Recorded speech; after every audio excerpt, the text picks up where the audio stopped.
Alabama gets set to take on LSU this Saturday. It's a huge game. It's really a playoff game because the winner of this game, if they win out, they'll be in the college football playoff, and the loser most likely is eliminated. But there's another story going on right now. Quietly starting to hear that maybe Jalen Milroe could return to Alabama, and that's never been the game plan. What does that mean to the Tide, and what does that mean to Milroe? And how can things change here in the last 4 games? And what do you think? You want him back, or do you want him to move on? We'll get into that right here on the Bama Tailgate YouTube channel. Like and subscribe. Give us a thumbs up. Hit the bell. Roll Tide, everybody. Let's get this thing going, and let's talk some Alabama.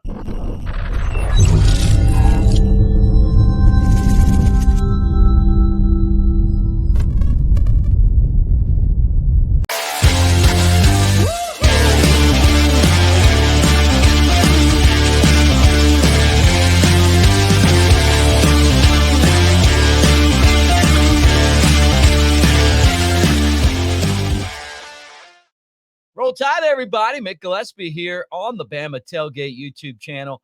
Great to talk to you guys today on the socials at Broadcaster Mick. So make sure that you find me there and subscribe and be part of what we're doing. Anyway, let's talk about this game. It's coming up on Saturday. It's Alabama and LSU. We'll be previewing it here all week. We'll be talking about it on my other site, Cover Crimson. We're going to get into a lot of stuff. And then this Friday, the Bama Tailgate show will be live recording at the Floor Bama and the big Floor Bama from 1 to 4. So swing by and see Jay Coker and me. All right, so here's the deal.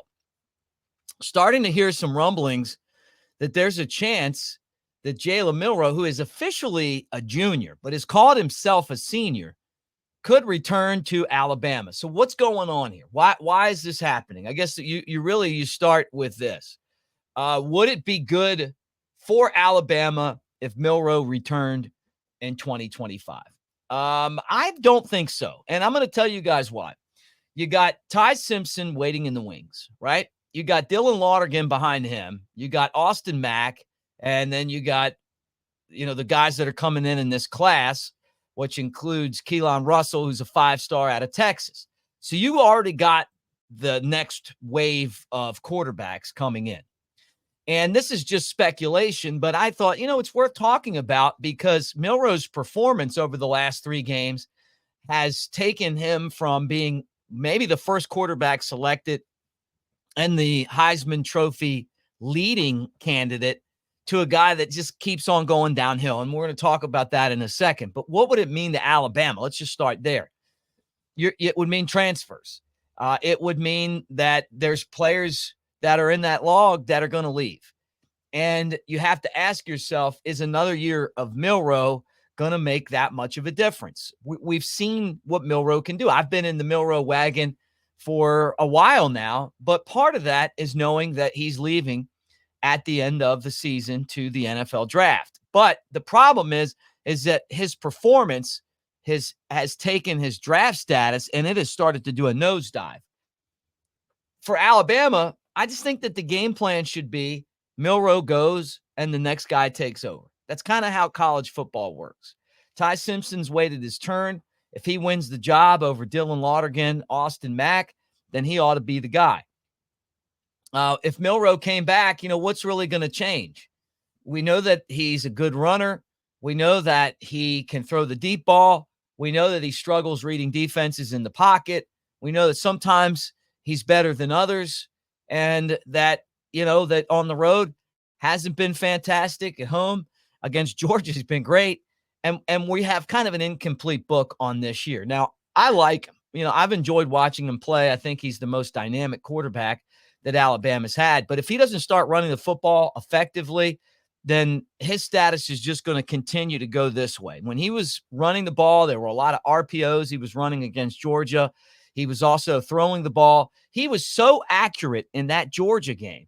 When they grade quarterback accuracy, that Georgia game was like 3% inaccurate, which is just an amazing statistic.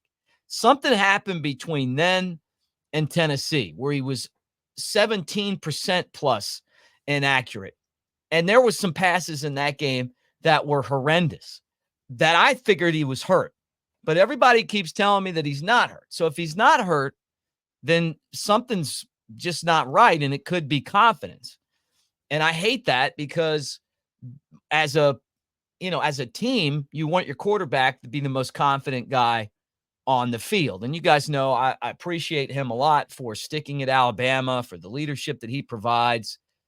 But at the same time, if the accuracy does not get better, he struggled the first half against Missouri. We started seeing him kind of come out of it in the second half against Missouri. But if Alabama loses the game against LSU, it may be time to go ahead and move Ty Simpson into the quarterback starting role instead of Milroe. Because if you're Alabama, you know what?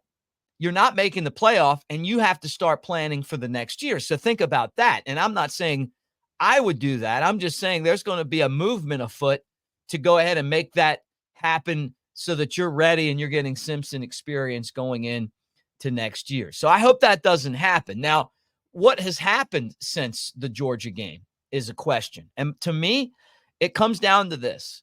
He has not run the football effectively.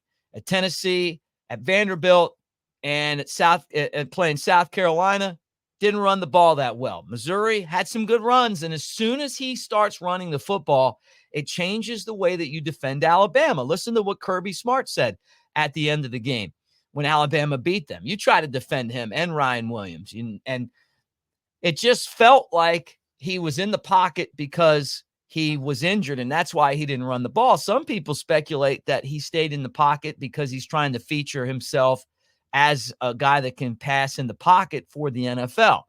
Well, if that's the case, then all he's done is just watched his draft status sink. And when you talk about the prospects of this year's draft, he went from some people feeling that he's the number one quarterback all the way down to, on some boards, fifth or sixth in this year's draft. You know, Cam Ward of Miami, Shadur Sanders of Colorado, Deion Sun, Quinn Ewers of Texas, Carson Beck of Georgia, all listed ahead of him. And then you have Garrett Nussmeier right there with him, and those two will match up this Saturday in Baton Rouge. There's some other guys listed on there. Maybe Jackson Dart, who continues to throw a ton of balls. I'm not sure why Dart doesn't garner more respect. But at the end of the day, it comes down to this, is that Milroe is a dynamic, dual threat quarterback. And if you take the running away, then he's just a regular quarterback. And if you put him in the pocket and that's all he does, then that's where he is just average. It's the running that makes him a great, different, hard to defend QB. So I hope he gets back to that. And that leads me to the final thing I want to talk about on the show today is, can he turn it around? And the answer is yes. Sure, he can turn it around. He's going to have to turn it around. I mean, that's the way that this goes. Get out there, run the football. If he's able to run the ball equivalent to what he did last year against LSU, coming off of 2 weeks, getting healthy, explosive, they're not going to be able to stop him. And to me, Bama's defense is better than LSU's defense. Bama's offense is better than LSU's offense, although I like LSU's receivers. Nussmeier throws a lot of picks, and Alabama's got to cash in on him. But it's going to be a tough game Saturday, so not only is it elimination, but it's also Milroe's chance to try to get this thing turned around and start moving back up the draft boards again and not have to decide if he wants to go back to college or not. So what if he wanted to come back to college and Alabama didn't want him? Well, then, you know, if you're Alabama, are you all right with him transferring somewhere else? And that's a question you got to answer yourself too. You know, you lost some guys last year that decided they wanted to come back and think about Roydell Williams. I wonder how things have been for him over at Florida State. Probably not the same experience that he had in Tuscaloosa. So you got to be careful where you go, right? When you you can go to the NFL or you come back or, whatever. But we'll see what happens. It's just one of those things I kind of wanted to bring up and talk about because I'm starting to hear rumblings that, hey, what if Milroe, what if he has to come back? And then I look at that quarterback room and I go, man, you know what? I don't know that works for me. I don't know that works for me. I think he's got to go to the NFL or go somewhere else. I think this has to be his last season in Tuscaloosa, just because you got everything set up for him to leave. But he hasn't said he's coming back. So just to throw that out there, that's just speculation that, I'm starting to hear rumblings through the grapevine that there's a chance. And it all comes down to the way he plays these last 4 games. All right, again, guys, come see us at the Floor Bama this Friday when we record the radio tailgate show previewing Alabama and LSU. We'll be there 1 to 4. So we would love to see you guys there. Come have a bushwhacker with us, a Yingling, put a little Screwball peanut butter whiskey on that bushwhacker and hang out with us. Now, there's a couple things I do want to remind you guys of before we break out of here today. And the first one is that when you use the promo code Bama Tailgate, that promo code will get you 20% off at Daniel Moore, the Daniel Moore prints. That's newlifeart.com. So a lot of the classics, man. Remember those games you were at and you're like, you know what I want? I want the print of the time that I was there and this happened. Like I'm looking at one right here. I was at the LSU game sitting with my friend Cheryl Yingling, who's on the tailgate show last time. And we watched LSU not get past the 50-yard line. It was a beautiful thing. Game of the century part 2, but it was for the championship. And it was awesome. And I got the print right here. I got Sweet 16 right above me here. So there's just a lot of cool stuff, not just the small prints, but the big prints, all of that 20% off when you go to newlifeart.com and use that promo code Bama Tailgate. And you got to use the promo code. They ask you at the beginning how you heard of it. Click that. And then when you go to checkout, Bama Tailgate in that promo section, that's where you get your 20% off. The last thing I want to tell you guys is Pearl River Resort over in Philadelphia, Mississippi. Great time of year to get over there and golf. The weather's been great. Dancing Rabbit Golf Course is the Augusta you can play. It's the best course in Mississippi, hour and a half from Tuscaloosa, 2 and change from the Birmingham area. If you go to Golden Moon Casino and you go to the Timeout Sports Lounge and you spend $50, put them on Bama.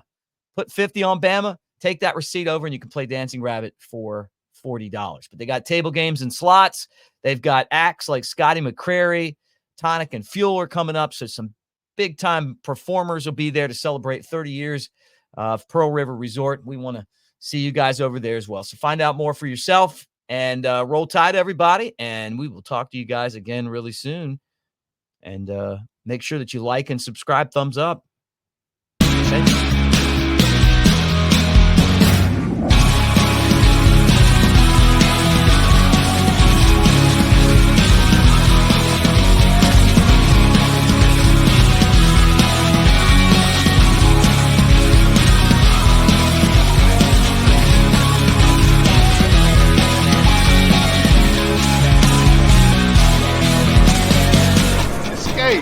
To Pearl River Resort.